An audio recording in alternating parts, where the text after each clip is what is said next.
this country, John? Diabetes, heart problems, high blood pressure, TB, hepatitis, asthma. Any past mental health issues? No. Substance abuse, alcohol, drugs? No. Medications? This is what awaits anyone who has been arrested and is booked into Seattle's King County jail system. The scene is repeated daily in jails across the United States. All of these people will get a court date. Some will be convicted. Many will do time. All residents outside, return back to your dorms. Residents outside, return back to your dorms. And this is where a few of them will do their time. The North Rehabilitation Facility, NRF, part of the King County jail system. But the time these inmates are doing is unlike anything in any other jail in the United States.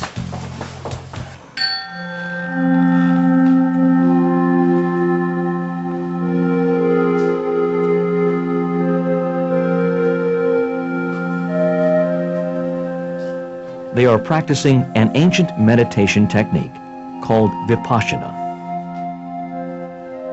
It is changing their lives, even as it changes NRF itself.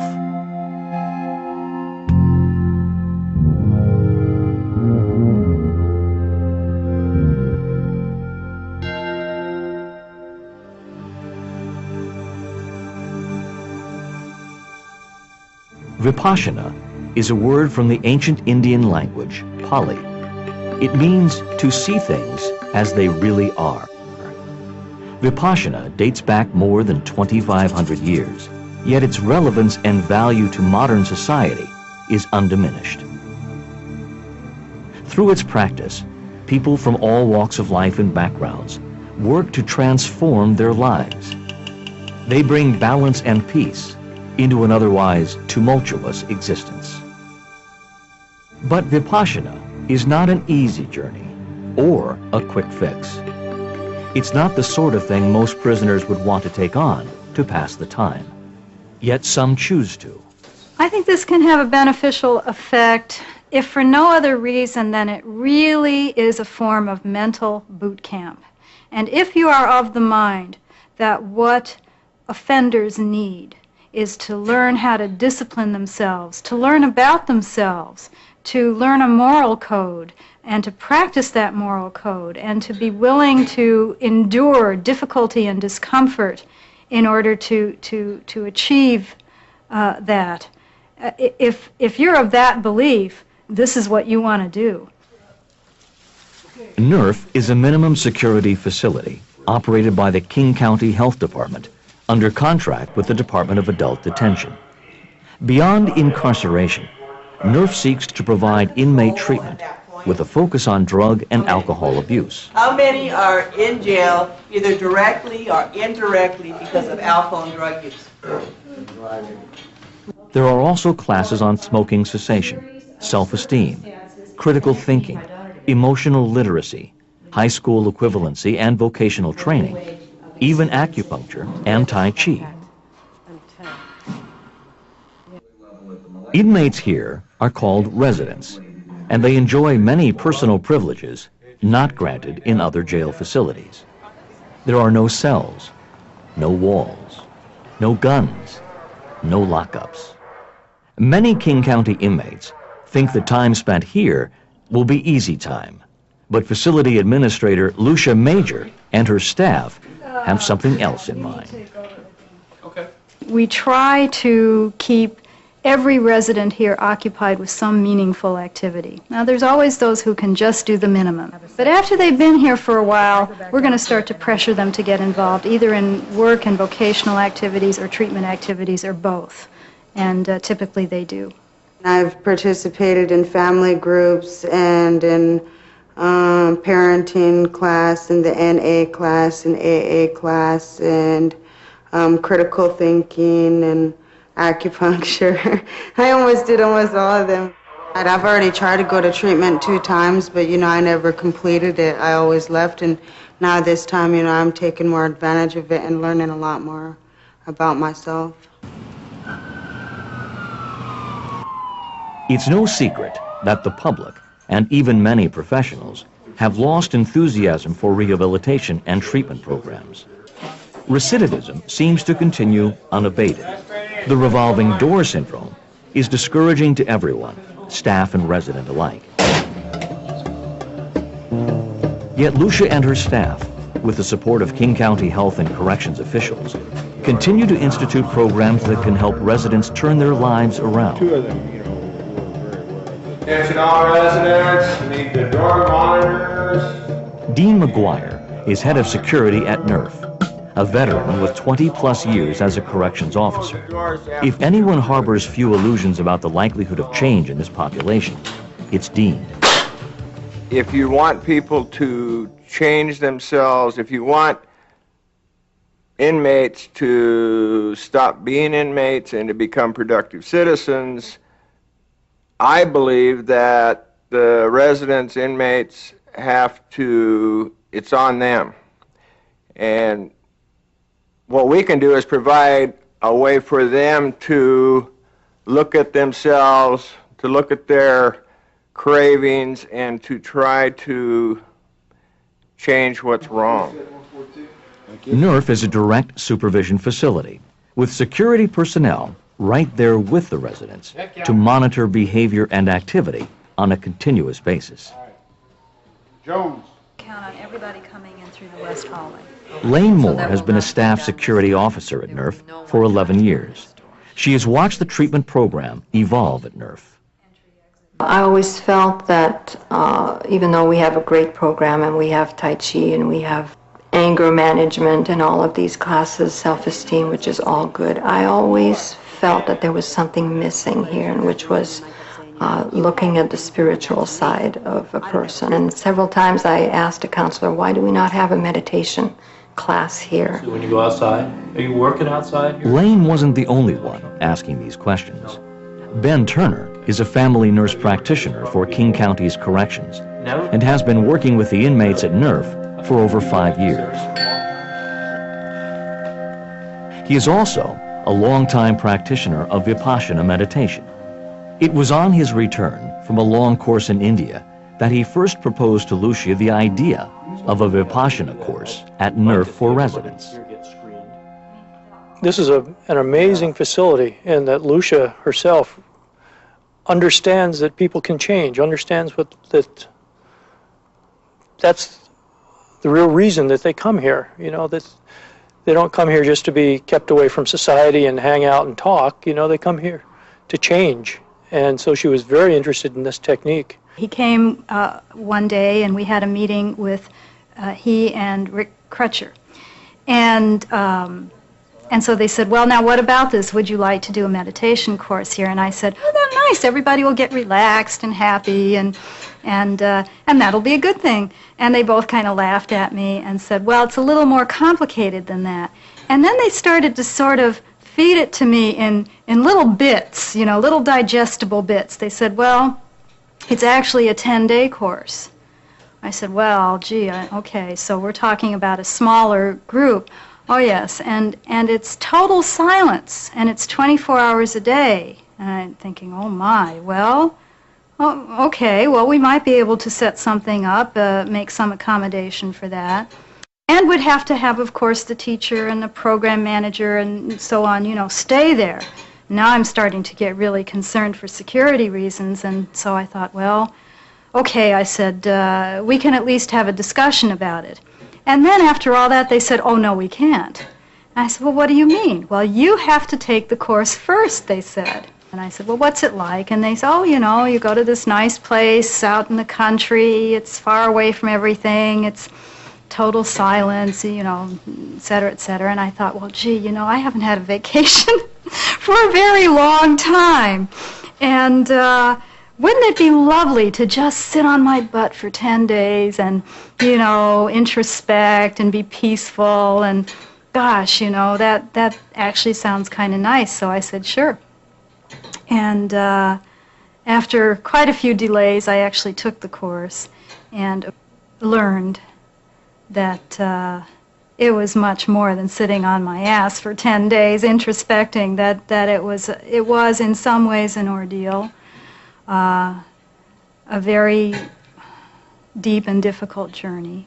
And when I came out of it, I was so grateful. And just coming right out of it, I was meeting already with Rick and Ben about making it happen here. Typically, retreats are held at one of the more than 45 Vipassana centers worldwide. Of paramount importance during the course is strict silence, called noble silence, when maintained for the purposes of introspection. On a course, any sources of distraction, books, TV, radio, phones, or mail, are all eliminated. I felt at the time that all the inmates would just drop out, that they would not participate. They would not give up smoking. They would not give up their commissary, their visits, their mail, their television, their telephones, and their talking for 10 days. When I was told that, I said, well, I don't think so. But I said, heck, go ahead, you know. To maintain noble silence and minimize distractions, prisoners on a course need to be housed separately from other non-course inmates. They require their own dormitory, their own vegetarian diet, even their own exercise area. All of this presented a daunting challenge to the NERF staff. The only possible facility was the then-occupied wing of 13 South. We had to engineer a unit that we typically use for office space and counseling rooms and classrooms and records keeping. We had to turn that into a residence. We had to build a soundproof wall with a door. We had to install hot water heaters for the showers, which had not been operated for probably 40 years. We had to create a meditation hall. We had to vacate office space, so counselors and office staff had to move out of their offices so that they could be converted to dormitories and sleeping areas and server areas. Our head cook had to learn a vegetarian menu. It was very moving to me. Every time Rick or one of the other Vipassana volunteers would say, well, can we do this or can we do it this way? I would say, oh gosh, I don't know. I don't know if staff will go along with that, and probably not. And then staff would surprise me by saying, sure, no problem, no problem. So there was something about this event that I think inspired everybody, and they wanted to see it work. Okay, guys, line up on the left-hand side of the wall. As a direct supervision facility, NERF depends on over 20 compulsory head counts a day. In contrast, and potentially conflict, a meditation course relies on minimal distractions and interruptions. How then could a Vipassana course be conducted without compromising security? We had to somehow integrate security right into the program. And fortunately, Ben Turner, who is jail personnel, was able to be the program manager, and with help from our security managers here, he was able to take on a lot of the responsibility for calling in the head counts, and he could also make sure that he's accustomed to observing behaviors and intervening in a timely way before they become a problem. So it became necessary to have that component. We also needed a lot of cooperation from security because it meant that they would have to also monitor periodically what was going on there, which meant leaving the usual perimeter within which they operate and making a special trip over there and understanding what was going on and being of minimal intrusiveness.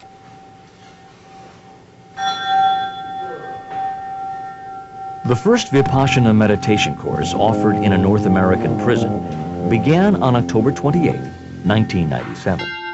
By the third day, 5 of the 16 men had dropped out, but the remaining 11 completed the 10-day course with remarkable results. Everything that I've experienced in this course, in this last 10 days, I know will last me a lifetime.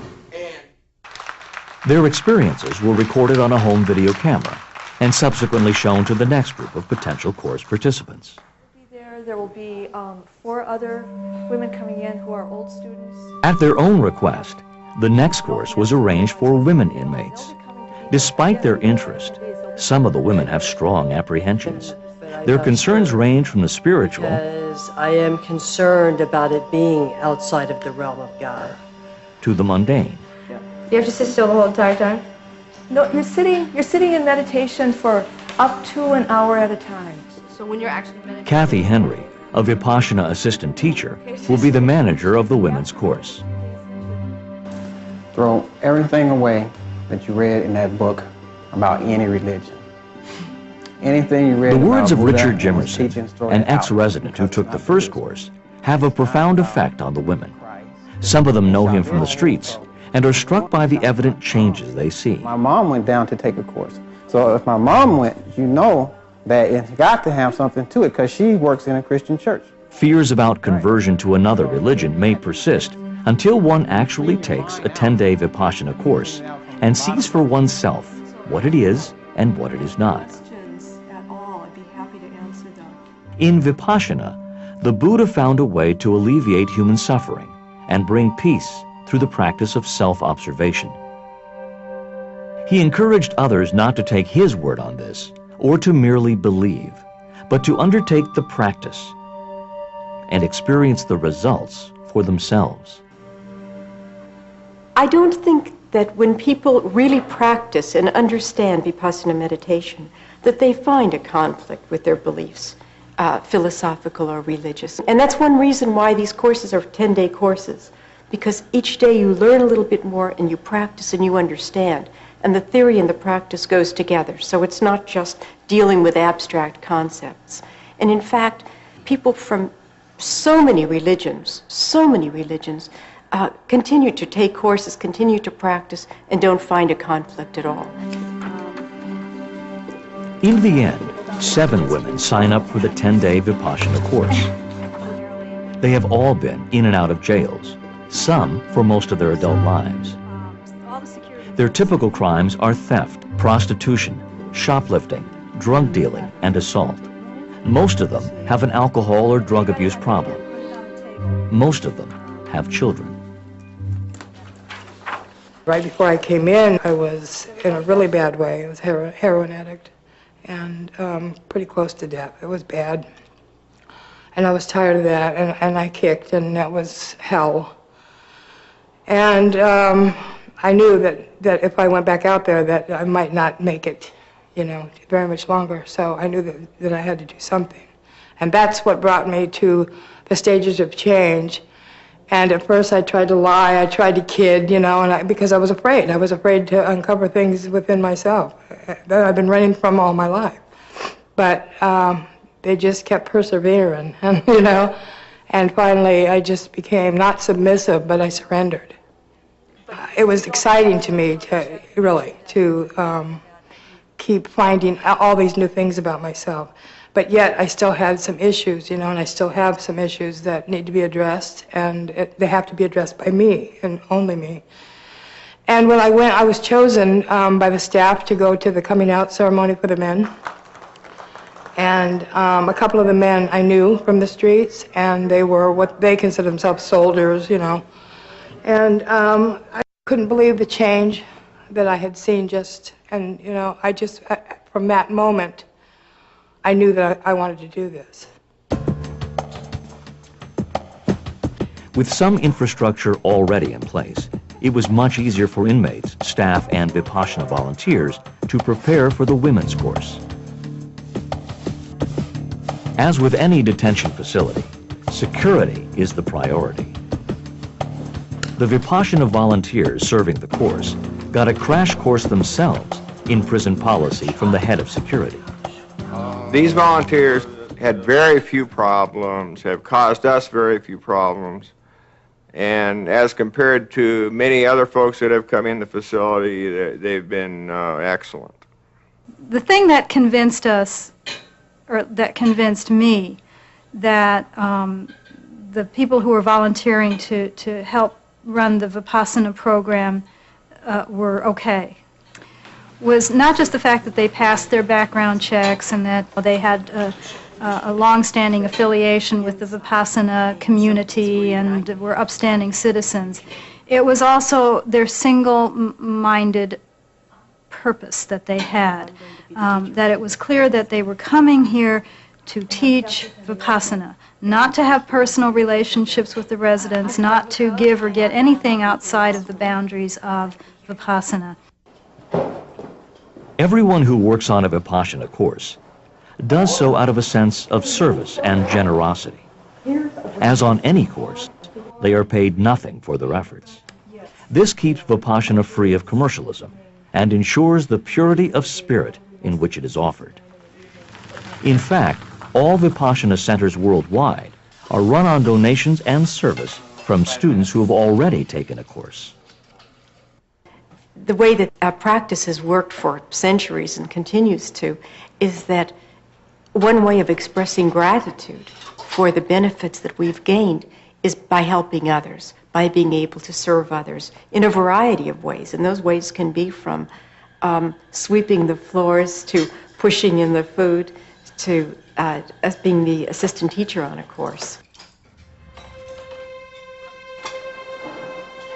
The evening before the course begins, the women are brought over to the wing housing the makeshift meditation center.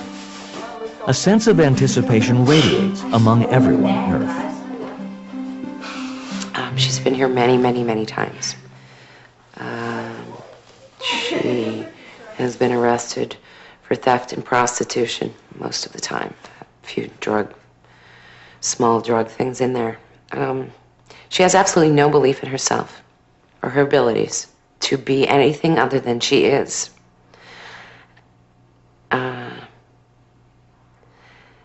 It's my hope that she will be able to rise above those beliefs that she has about herself and the beliefs that she's been given from whoever. She'll be able to rise above that and see what she really is capable of doing and being.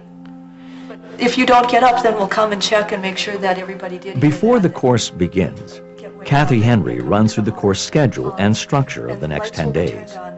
The Women's Day starts at 4 a.m., during which they will meditate for more than 10 hours. They will be taught 2 meditation techniques. First, Anapana, or observation of breath for concentration, and then Vipassana, observation of sensations, revealing the ever-changing nature of body and mind for self-knowledge, leading to self-transformation. There will be time for meals and rest, and a chance to talk with the teacher. Each day concludes with an hour-long videotaped discourse by the principal teacher, S.N. Goenka, to help the students better understand their practice and the purpose of the technique. By learning to understand themselves better at this level, it helps them to make better decisions, will keep them from acting impulsively. It really gets to the root of the addictions, because while it seems like it's those outside things, whatever it is that we're craving for that's the problem, or the object of the anger that's making us angry, or the outside thing that's causing us to fear, when you meditate and really understand what's going on within yourself, you realize that all of this is coming from within. And by learning, by being able to observe what's happening within oneself, it's so strengthening and so helpful in terms of living a more balanced life.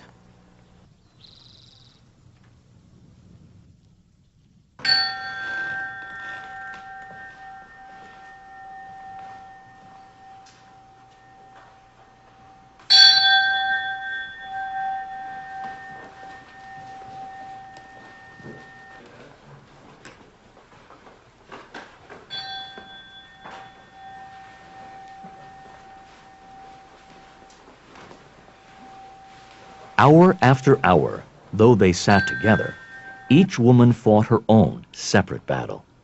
The course was no less difficult for them than it was for the men. The challenge of remaining detached and balanced, despite the intensity of the experience, at times seemed overwhelming.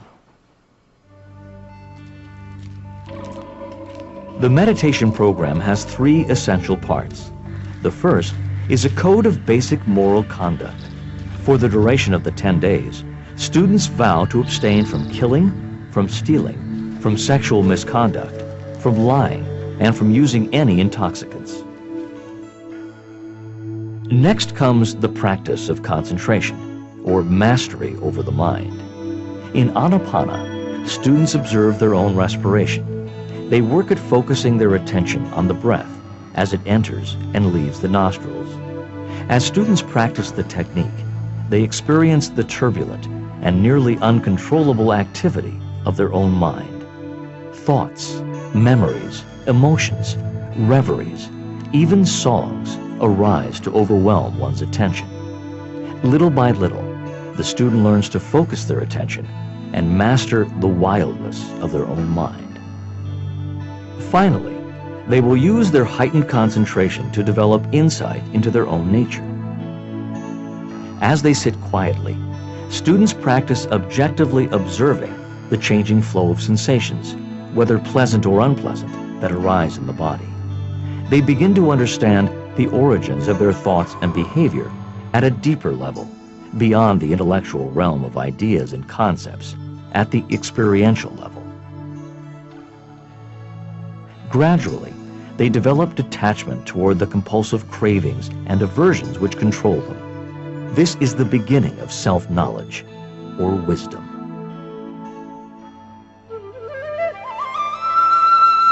In India, initial courses proved of such benefit that some of the prisons now have permanent meditation centers within the facilities themselves. Courses are offered on a voluntary basis every month, served in part by prison inmates. Moreover, the Indian government has recommended that vipassana be introduced throughout the prison system as an effective reform tool. Vipassana volunteers believe that this success can be repeated in North American prisons as well. I saw dramatic results in the inmates that participated in the meditation. I saw honesty. I saw these residents being honest about themselves. I saw them being very open and also not bothered by the rules. The rules were okay. You know, everything was just, and I don't mean they were all tranquil. I don't mean that. They weren't necessarily tranquil. They were just okay with stuff. The security staff was here for a reason. The rules were here for a reason. That was what made me see that there was some real change there. Because some of these people were behavior problems before they went into meditation. They weren't when they came out. Almost to a man, there was something behind their eyes that you couldn't get in. There was like this curtain hanging. And then when the course was over, you could see inside.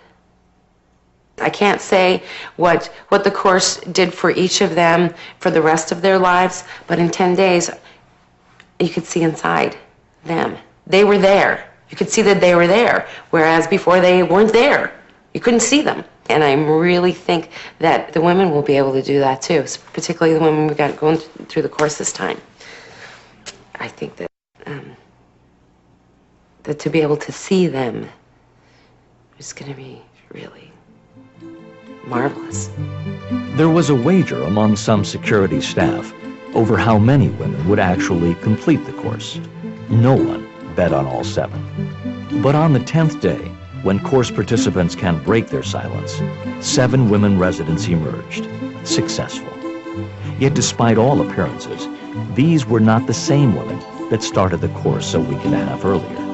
There was something perceptibly different about them.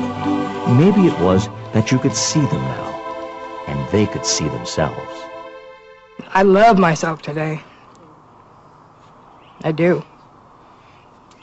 Kind of a unusual feeling.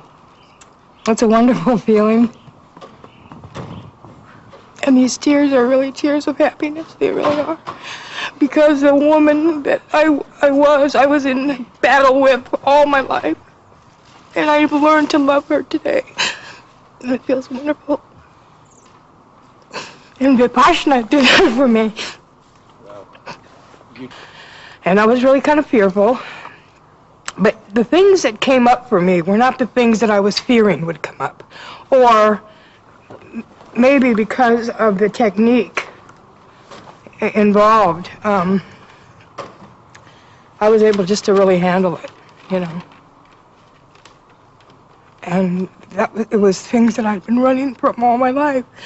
And it was just right there in my face, and I had to look at it, observe, you know, and let it go. And I've been able to do that. And it really, I mean, there's such a peace and such a weight lifted. I can't tell you. And all my counselors, anyone I've ever have talked to, has always said, Carol, you're in your head, you know, get inside.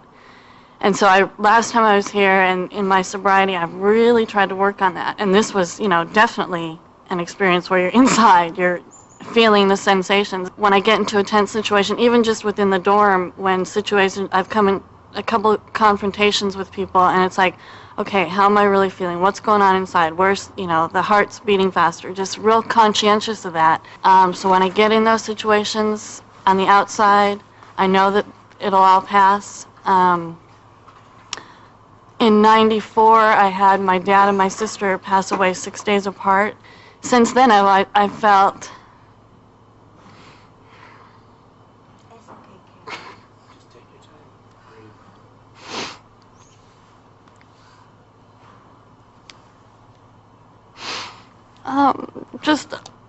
there's been a lot of pain, a lot of sadness, a lot of guilt. A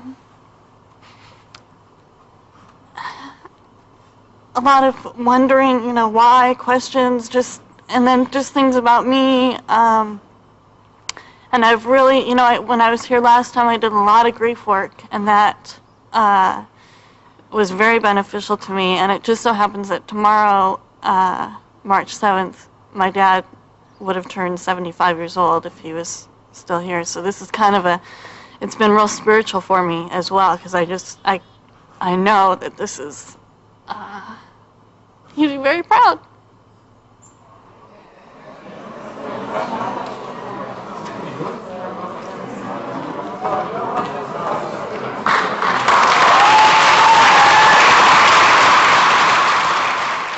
Like the men who took the first course, the women were honored with a graduation ceremony. Friends, family, invited NERF residents, and corrections officials were in the audience to celebrate the women's accomplishment. One day I had got up and I wasn't feeling well, and I went to Kathy and I told her I'm not feeling well, and I said, after this hour meditation, I want to go back to 17 North now. She looked at me and said, Shalia, well, won't you just give it one more hour? I looked at her like, I said, okay, Kathy, okay. So I gave it one more hour. Then later on, Lucia came, and I grabbed her hand and I said, I can't do it. I just can't do it. And Lucia said, I know how you feel, because during my course, I packed my bags also and was ready to go. And then something stopped me. And she talked me into staying. And right now, I'm glad that I did stay and continue the course. I benefited a lot out of it. My choice of drugs was crack cocaine. And during these 10 days, I did not crave for crack cocaine. My name is Velma Waina. I felt overwhelmed, you know, over everything that happened, you know. I mean, I felt so many feelings, negative and positive, and it changed me. It really did. I mean, when I first came to jail, you know, I mean, it was just like any other time that I came to jail, you know, I mean, when this time's over, you know, I can't wait to get back outside, because when I get back outside, I'm going to go back and do the same thing, you know. But before I go on, you know, with more, I want to tell my mom, you know, how grateful I am that she's here with my son and her husband, and I'm really grateful that he brought me into this world, and I'm happy that I'm alive today, you know. I really am. And God, you know, before I thought, man, I mean, when I was, you know, out getting high and drinking, you know, I mean, I thought that's the way to die, you know. I mean, this is the way I'm going to die, you know. I'm going to die of an overdose, I mean, because that's the way it was, you know. I mean, you never thought about how good life could be. When I went through this course, that's what, you know, it made me look at, that you could get through them bad times. You don't have, I mean, like me, I didn't have to go out and use drugs or go out and get drunk or just go out and do whatever I wanted. And now I could, you know, I don't have to go out and get high and go get a beer or whatever, you know. I could face it, you know. I don't have to, you know, say, oh, you know, well, forget it, you know, and let's just go get drunk or let's go get high, and, you know. It don't fix anything. I noticed that, you know. I thought it did, you know, but it don't. And all that stuff that I had, you know, all that misery that I had, it came out. And I felt really, you know, I felt good. I mean, I didn't know I was that miserable, you know, but I was pretty miserable. Let's go right here where the flowers are. Right here, right here. Together women, not 6, not 5, but 7. Soft as a flower, hard as a rock.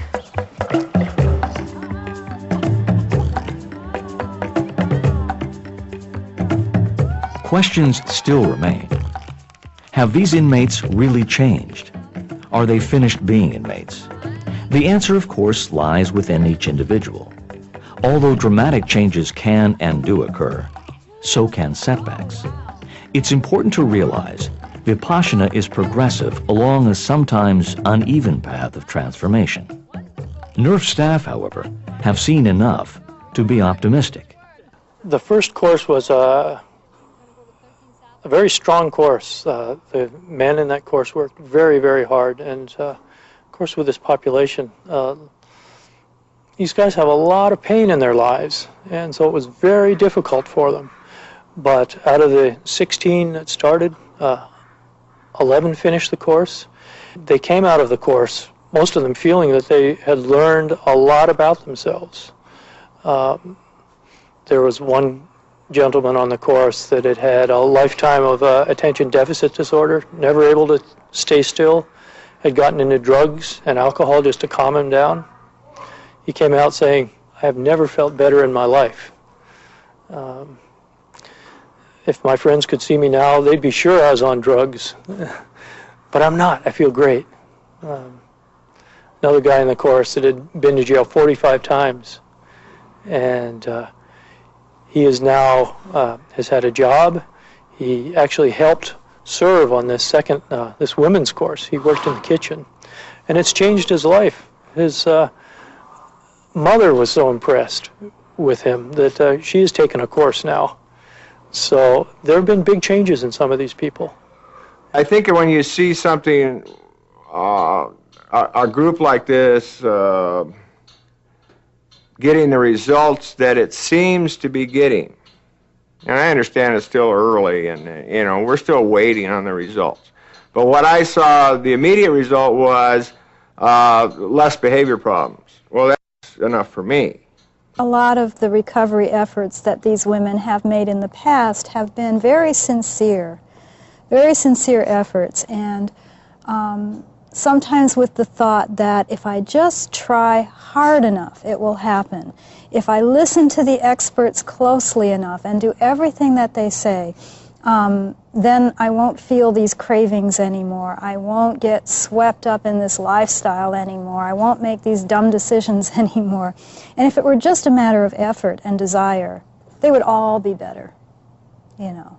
Because it only takes a few times to jail, one time to lose your children, a few times to get beaten up by a John or something of that nature, to know that that's not what you want, and to begin trying. So it wasn't that these women hadn't made efforts, and it was that they didn't have a way. And Vipassana gave them a way. It gave them a tool. It gave them a choice. Now, I'm not for a minute saying that they will always make the right choice from now on, but they have a choice now, and they didn't have one before. What I got out of this course, though, was how to deal without reacting. Because I was a person who just reacted off any little thing set me off. And another good thing I've learned about that I'm taking out of here is craving. Craving good or bad. And just the tools I got out of the course is just going to stick with me for the rest of my life now. And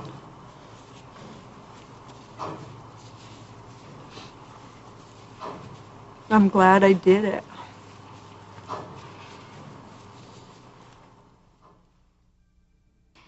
Every time you engage an incarcerated individual in any kind of a personal development process where you're saying you're going to change, you know, we're going to give you the opportunity and an environment in which change is likely, you're taking a risk.